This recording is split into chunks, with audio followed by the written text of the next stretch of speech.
Abi hoş geldin. Hocam hoş bulduk. Nasılsın? İyiyim, sen nasılsın? Ben hiç iyi değilim ya hocam. Biraz bu hafta sol kolum ağrıyordu. O yüzden bu videoda da çok kullanamayacağım. Devamlılığını tutacağım video boyunca. Onun harici bugün 2 kişiyiz. Abi bana bölüm ortasında şöyle bir mesaj attı. Bu nasıl bölüm AG yazdı. Dedim ne demek istiyor falan. Hani aga diyecek zannettim falan. Sonra araştırdım ki aslında bir küfrün kısaltmasıymış hocam. Daha sonrasında uzun uzun yazı dizileri geçti aramızda. Şehir dışında kendisi ayrıca bu hafta. Katılamadı ama katılmak da çok istemedi açıkçası. Dünkü bölümden sonra çok fazla konuşurum. Çok uzun bir program olur dedi. O yüzden biz de bakalım elimizden geldiğince konuşmaya çalışacağız. Yalı Çapkını 38. bölümü konuşacağız. Yeni sezonun 2. bölümünü konuşacağız. Abi bölümü beğendin mi? Abi öncelikle bölümü beğenen kişi kesinlikle gözlük takmalı diye düşünüyorum. Uzun süredir gözlük takmıyorduk ama bu hani gözlükle bile tolere edilebilecek bir bölüm değildi açıkçası. Yani hani notlarım da önümde. Uzun zaman sonra not aldım bölümle ilgili. Yani o kadar çok şey var ki üzerine konuşacağımız. İstersen sen sor, oradan soru gidelim. Bölümü şöyle bırakmıştık. Nüketloğlu Kaya Yalı'ya gelmişlerdi. Yeni bölümde de Yalı'ya dahil oldular ve Halis Ağa yeni bir düzen kurduğunu ilan etti masada. Tabi burada çatışmalar falan da oldu. Ben bölümden ziyade sana birkaç tane özel soru sormak istiyorum. Ferit'in Seyran'a yaptığı kaya iması neydi abi? Ferit'in bu kıskançlık problemleri Pelin şeyinde de vardı. Sertel'le de görmüştük bunu. Tabii daha geleneksel bir aileden büyüdüğü için, hocam da hep diyordu zaten, daha böyle bir kıskanç bir tip ve birazcık erkekleri biraz daha üstün gören bir bakış açısı da var yani. Bunu Günger Bey de çok sıklıkla ilk sezonda gösteriyordu. Yani onun genel olarak bakış açısı da öyleydi yazarken ama Ferit karakteri üzerinde bu durum vardı. Ama daha hiçbir şey yaşanmadan ortada Kaya'yı çok beğendin herhalde falan tarzı diyaloglar ya bana çok geçmedi. Bölümün zaten ana çatışması o konuda çok zayıftı. Yani hep böyle Ferit'in Kaya'yı kıskanması ve Yalı'ya yeni girenlerin arasındaki çatışmalar vesilesi bizi karşıladı. O yüzden de bölümün temposuz olduğunu da gözlemledim yani. Ana hikayeler bir sürede akmıyordu. Zaten Seyfer sahneleri hani hiç eskisi gibi değil. Abidin abiye ne olmuş espri falan yapıyor. Yani o araba sahnesi gerçekten herhalde dizideki en kötü sahnelerden birisiydi. Bir de şöyle bir şey de artık söylemek lazım. Bu sezon Seyfer konusunda senaryonun kötülüğünü geçiyorum. Oyunculuklarda da bir salmışlık var yani. Böyle bir rolden çıkmışlık var. Bu beni çok irite etmeye başladı. Twitter'da da bunu gördüm. İnsanlar bayağı en koyu Seyfer fanı bile demiş ki hani bunlar nasıl sahneler, bu oyuncular ilk sezon bambaşka oyunculardı. Şimdi çok B sınıfı gibi oynuyorlar, neden falan. İşte senaryo insanı vezir de yapar, rezil de yapar. Bu konu çok önemli bence. Diyaloglar en önemli şey bence Türk dizilerinde.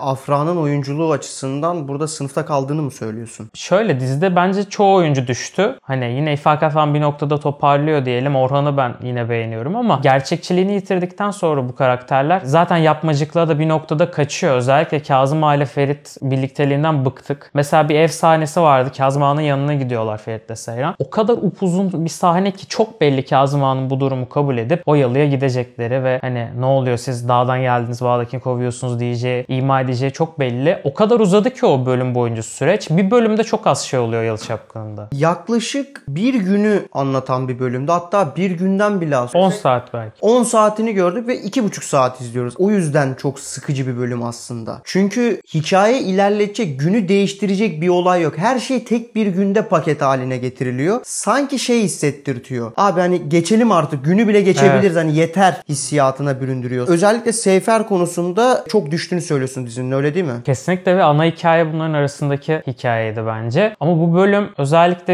yeni bir Pelin tarzı bir karakter eklemişler. Belki sonra eklenebilirdi ama şu an hemen aceleleri neydi ki direkt eklediler ve çok böyle yapay geldi. Talih kuşu kondurdular Ferit'e. Ferit'in o kıza bakışları falan bir şey diyaloğunu da hatırlattı bana. Pelin'in hani Seyran'a demişti ya ilgeni üzerinden gidince boom tarzı bir şey diyordu galiba. Benim yaşadıklarımı sen de yaşayacaksın diyordu. Ona bir ima yapıldı. Çok hızlı oldu. Belki bu bölümden sonra gelebilirdi oyuncu. Çünkü araları açılacaktı ya bir noktada. O noktadan sonra belki dahil olabilirdi. Çok hızlı gerçekleşti o olayda. Bir de ben şeyi anlamıyorum. Ana kötü karakteri çıkartıp tipi de benzeyen bir kişiyi niye hemen sokuyorsunuz? Başka bir kadın yok mu? Niye her kadın karakter aynı şekilde olması gerekiyor falan? Bilmiyorum, çok enteresan. Talih ile Seyran arasındaki o diyaloglar da bana çok geçmedi. Hemen kıskandı falan. Yani bileyim, romantik komedi izliyoruz biz. Bence psikoloji kısmı hiç yok bu sezon. Ya özellikle Seyfer'in sürekli kavga etmesi ve Ferit'in Seyran'a karşı o üstenci bakışı çok sinir bozucu bir hal almaya başladı. Yani kadın karakterlere zaten bu dizi özelinde hep bir ikinci, üçüncü sınıf bir bakış vardı. Yeni sezonda kadın senaristler de gelerek bu kadın karakterler yükselebilir mi düşünürken en önemli çiftin, Seyfer çiftinin arasındaki gerginliğin, tartışmanın Ferit'in sürekli Seyran'a üstenci bakmasından dolayı olması çok irite edici bence. Yani sürekli onu bir aşağılama üstünde. Seyran karakteri yumruğunu masaya falan koymaya çalışan bir karaktere bürünüyordu. Şimdi bir anda tekrardan Feritçime döndü. O da yumruğunu vuramaz bir hale geldi. Sanki burada geçen hafta konuştuğumuz senaristler dersine çalışmamış olayının en önemli göstergesi galiba. Masaya her şey koymaya hazır bir Seyran vardı ve bu noktada da ilk bölümde de iyi emareler vardı ama ne zaman Ferit'le Seyran arasındaki diyaloglar başlasa ya böyle Seyran'ın da Ferit'e karşı artık böyle bir tapıyorvari bir bakış açısı da var ve aslında bu sezon daha tam tersi olması gerekiyordu bence artık. Hani işler daha böyle tatlıya bağlandı gibi olacak ama yine de Seyran bu sefer daha Ferit'e üstten bakacak gibi ben bekliyordum bu sezonda. Ama yine aynı şeyler devam ediyor yani. Hiçbir şey değişmemiş gibi dizide. Tek değişen karakter Orhan herhalde. Hocam ne diyorsun o değişime? Joker oldu adam bu bölüm ya. Orhan'a çok yakışmış bu arada. İnanılmaz bu arada. Dicle'nin dediği gibi Orhan Bey çok yakıştırdım size. Gerçekten ben de çok yakıştırdım. Saçlarını falan da yapmış ya yani. Yalı Çapkın'a döndü ama eski Yalı Çapkın'a döndü yani. Ve şunu söylemek lazım, o masada üzüm yemesi herkes kavga ederken ve böyle zevkle onu takip etmesi inanılmaz yani. Hakikaten inanılmaz. Şöyle devam edelim istersen.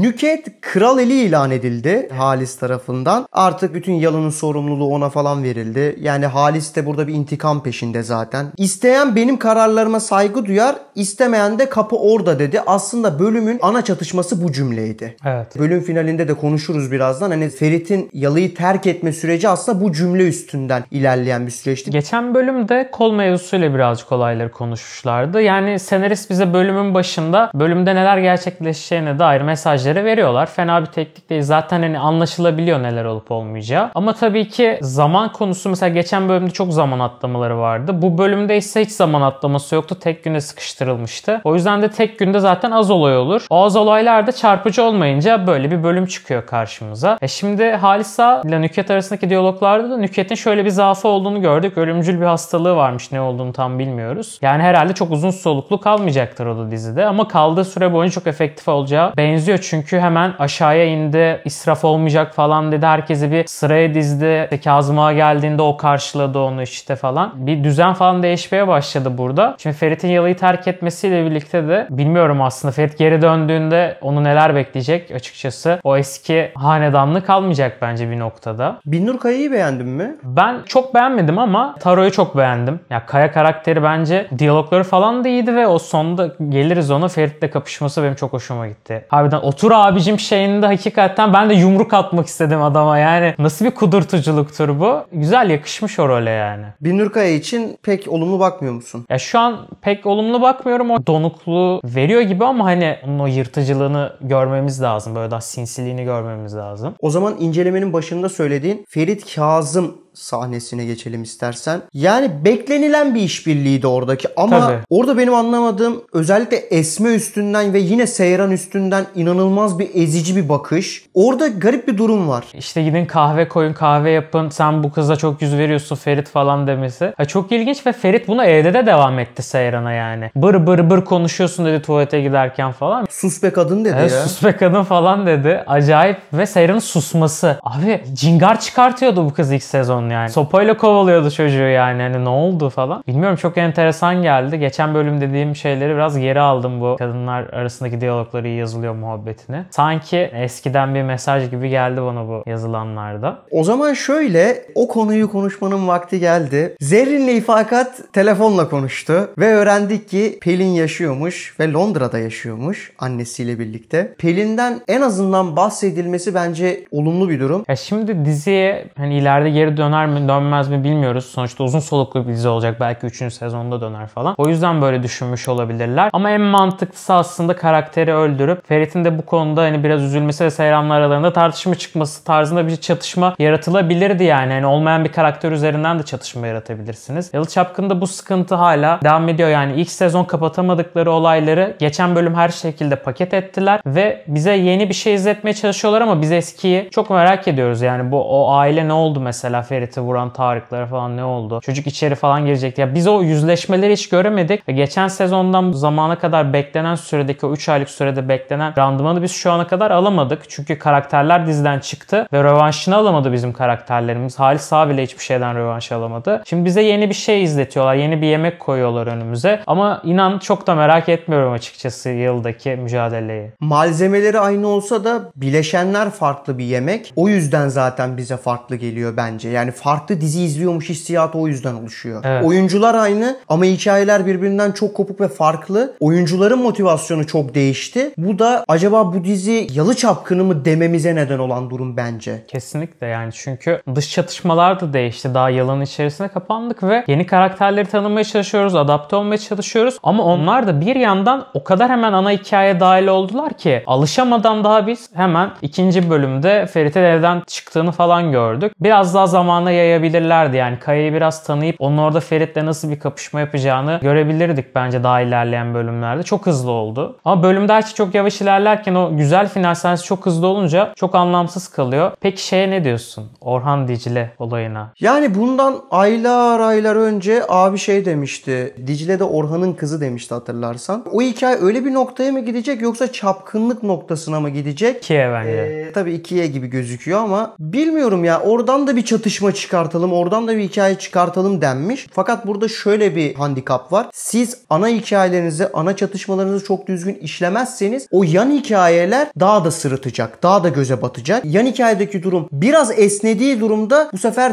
seyirci diziden komple kopacak. Önce bir ana hikayenin gerçekten düzgün toparlanması gerekiyor. Özellikle Seyfer bölümünün. Ondan sonra bu tarz hikayelere girilmesi lazım. Yoksa yani olacak iş değil. Bu arada dizide çok karakter var zaten yan hikaye yaratacağın. Hala bir Sultan bekliyor mesela kenarda. Hala kenarda Abidin bekliyor. Hala bekliyor bu adam. Bir ton geçen sezondan hikaye varken sen yeni bir hikaye yaratman oradan Dicle ile Orhan arasında ne kadar kabul edilebilir göreceğiz ama bence pek kabul edilebilir olmayacak. Bence de çok bir şey çıkmaz oradan. Bu bölüm bu arada bir tembellik de keşfettim senaristlerdeki. Hani genç olmalarıyla da ilgili bir noktada. Benim de çok şeyler yazarken sıkça düştüğüm bir olay. Şimdi sırf Seyran'la Kaya konuşsun diye Korhanlar Seyran'ı oraya çağırmayarak beşli bir toplantı yaptılar. Ya sırf Seyran oraya dahil olmasın diye mantıksız bir toplantı yaptılar ki Seyran gidip Kaya ile konuşsun. Kimse de onu yakalamasın falan. Orada tek bir diyalog araya serpiştirmiş İfakat ağzından şey diyor. Kazım'ı konuşuyoruz o yüzden çağırmadık Seyran'a. Kazım'ı da çok az konuştular. Yani Kazım'dan da çok bahsedilmedi. Bu arada oradaki beşli toplantıda da çok bir şey konuşmadılar ki. Bir motivasyon konuş. Hadi geri dönüyoruz, birleşiyoruz falan yani. Ya kadrajdan çıkıyordu ya hepsi sıra sıra. Orada kameraya bakıp gülmeleri falan ne bileyim hani o sahne çok eğlenceli geçti büyük ihtimal. Çok ilginçti. Asuman'ın daha fazla tepki vermesini beklerdim bu bölümde. Yani özellikle eşinin yerine oturtuluyor birisi falan ağlayıp gitti falan. Bir noktada onu da bizim daha artık aktif olarak görmemiz gerekecek. Mesela gidiliyor Seyranların evine ama sadece Kazım Ağa karakteri işleniyor gibiydi. Bu bölüm birazcık Beril Pozam'ı da bir noktada özledik. Onların annelerini de azıcık gördük. Ama hani daha fazla da görmemiz lazım. Hattu Çal'a daha şey. O kısımlarda çok fazla hikaye var dediğin gibi. Ama girmiyoruz. Yok bize yeni bir hikaye yaratıp işte Dicle ile Orhan falan gösteriyorlar. Hocam bu arada sol kol devamlılığım nasıl? İnanılmaz, inanılmaz. Tebrik ederim. Hala hareket ettirmedin. İşte bunu yapmak önemli mesela. Bunun devamını tutan kişiler de önemli. Oyuncu da buna çok dikkat etmesi gerekiyor ama işte ne yapalım. Onun dışında Seyran'ı kısırlaştırma operasyonu başlamış İfakat tarafından. Sultan'la bir ilaç işbirliği. Her gün bir tane ilaç at falan dedi İfakat. Orada da bir hikaye yürüyor ufaktan. Peki ilk gecede de var mıydı bu yemekte? Atılmış mıydı bu şey? Çünkü o atılmadıysa oradan da belki bir şey çıkabilir ama Sultan'la İfakat bu noktada bence başarıya ulaşacaklar. Enteresan bir hikaye. Onun da patlaması zaman alacak ilerleyen bölümlerde. Bakalım. Bakalım Sultan plana sadık kalacak mı? Göreceğiz. Bakalım.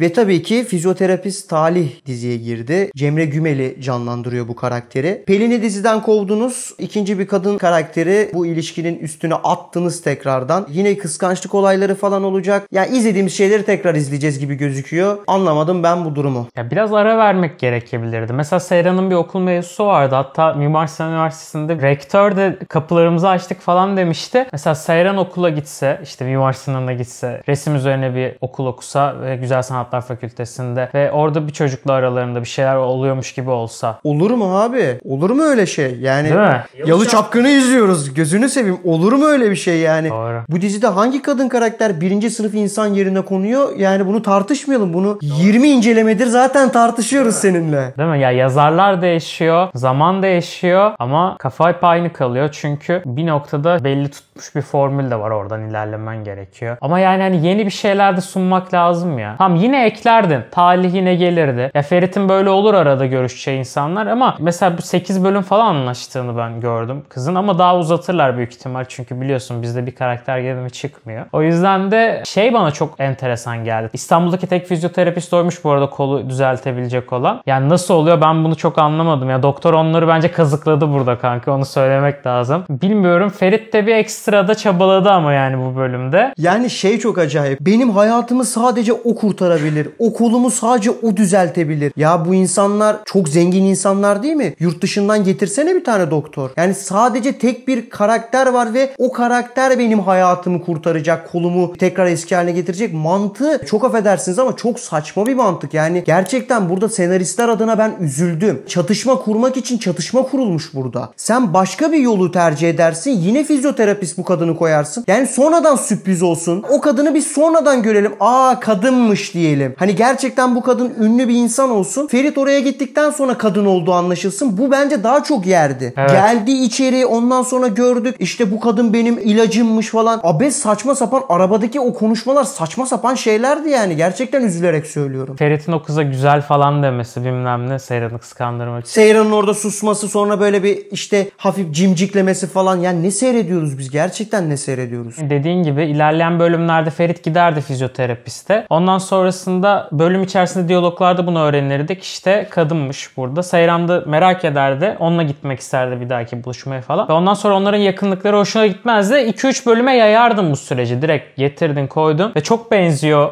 Bingo diyen kıza çok benziyor yani. Bilemiyorum. Ya aynı şeyleri tekrar tekrar yaşıyoruz. Sil baştan olmadı sanki çok. Evet. Önceki incelememizin ismi galiba hatalı olmuş abi. Evet. Onun dışında çok ufak değinmek istediğim, Esme bir ben acaba kafa doktoruna mı gitsem dedi. Geçen sezondaki son bölümde bıçak sahnesini tekrar gördük. Yani tekrar söylemek istemiyorum ama özellikle geçen hafta diğer arkadaşım söylemişti. Eski bölümlere referans vererek hikaye yaratmanız tamam, okey bir şey ama onun altını doldurmayıp böyle ufak gösterip sonra o hikayeden kopmak, o hikayeyi terk etmek, kusura bakmayın, yemiyor abi. Yani ya Esme de konuşsun, devam etsin hikaye gibi bir şey koymuşlar. Çünkü Esme yalnız kaldı. Çünkü kahve yapacak ya sadece Kazım'a. Ya da işte ezilecek ya sürekli. Aman şöyle bir hikaye yazalım diye yazılmış bir şey gibi geldi. Pek konuşmaya gerek yok gibi. Artık yavaş yavaş bölüm sonuna yaklaşıyoruz. Seyran Kaya sahnesi zaten ufaktan sen de bahsettin. Orada bu sahne yaratılmak için özellikle bir tembellik yapıldığını söylemiştin. Ya kesinlikle hocam ve aralarındaki diyaloglarda da yani Seyran'ın hani resmen Ferit'e merhamet et tarzı konuşması falan da bana bir tık enteresan geldi. Zaafını falan anlatması çocuğa. Bilmiyorum, bu çok enteresandı hani bu konuşma. Odada falan konuşma bilmem ne. Diğer bölüme çatışma kurulsun diye eklenmiş ögelerden birisiydi. Çok hızlı oldu. Gerek yoktu bence. Daha çocuğu tanımadık bile. Öyle bir gereksiz çatışmaydı. O zaman direkt son sahneye geçiyoruz. Yemek masasına otururken Ferit'le Kaya kavga etti. Ferit Kaya'ya yumruk attı. Kavgadan sonra ne oldu? Halisa geldi. Ferit'e bir şamarı vurdu. Ferit'i herkesin önünde küçük düşürdü. Ferit tabii kaldırdı kafayı ve dedi ki bölümün çatışması olan o cümleyle beraber sen bu tokadı bana değil bize attın. Bana demiştin ki ya benim kurallarıma uy ya evi terk et. Ben de evi terk ediyorum gibi bir şeyle evi terk etti. Yani yıldan terk edene bazen Seyran gidiyor. Bazen Pelin gidiyor. Bazen Ferit gidiyor. Yani hani bu gel gitler oluyor. Yapacak bir şey yok bir noktada. 3. bölümde merak etme yine geri dönerler. Bunlar tek bölümlük çatışmalar zaten yani. fragmanda da gördük. El ele geri dönüyorlar. O şeyleri bırakmayacaklar. Burası benim yalım diyecek büyük ihtimal. Ben şeyi çok anlamadım. Kaya karakteri annesiyle konuşuyordu. Neden İstanbul'a geldik o zaman falan hani. Bunca yıl sonra dedem bizi şey için çağırdı falan diyordu. Bilmiyorum, çok hani istekli gibi durmuyordu. Ama bölüm sonunda gördük ki bayağı koltuk mevzusu için Ferit'le kavga ettiler yani. Hani şeyden etkilendi birazcık. Bana o çok geçmedi. Dedesinin odasını gördü. Takılar falan onun da ilgi alanı olduğu için bir noktada etkilendi ve egzotik ortama kapılınca devam etmek istedi. Bölüm başında hiç sevmiyordu Yalı'yı. Siz çok mutlusunuz falan burada galiba diye bir eleştiri yapıyordu. Sonra bir anda çocuk Yalı'da kalmak istedi ve sevdi. Ben onu çok anlayamadım. Altı keşke bu karakterin doğru düzgün doldurulsun. Mesela. Çünkü çok potansiyelli bir karakter Kaya. O yüzden rica ediyorum en azından şu karaktere biraz. Yani Seyfer'i mahvettiniz zaten. Ya mahvoldu Seyfer. Yani bu artık kör göze parmak. Seyfer mahvoldu zaten. Diğer hikayeler devam etmezken yeni hikayeler yaratıyorsun. Bari sen Kaya üstünden güzel bir çatışma yarat da onu seyrettir insanlara. Zaten reytingler ortada. 1,5 puan totalde kaybetmiş dizi. ABD ikinci olmuş. Yani bu dizi pek iyi gözükmüyor gerçekten. 3 incelemedir konuştuğumuz gibi. Freni patlamış kamyon gibi iniyor aşağı. Ya bunun kimse farkında değil galiba. Mesela geçen bölüm birazcık o akıntıya karşı böyle bir dur demeye çalıştılar ama şöyle bir şey var. Akıntı öyle bir gidiyor ki onlar ırmağın yönünü değiştirdiler. Diğer tarafa akıttılar bütün olayları. Bize yeni bir boş kısımdan anlatmaya çalışıyorlar. Yani diyorlar ki bakın bu da yeni bir dere. Karakterler bildiğiniz karakterler. Şimdi biz onları burada yıkayacağız. Diğer taraf ne oldu? 36 bölüm izlediğimiz çoğu şey gitti. Karakterler bir kere. Zaten en büyük sıkıntı bu. Bambaşka oldu. Herkes çok farklı ya. Ya dizide aynı kalan kim var ki? Carlos. Doğru.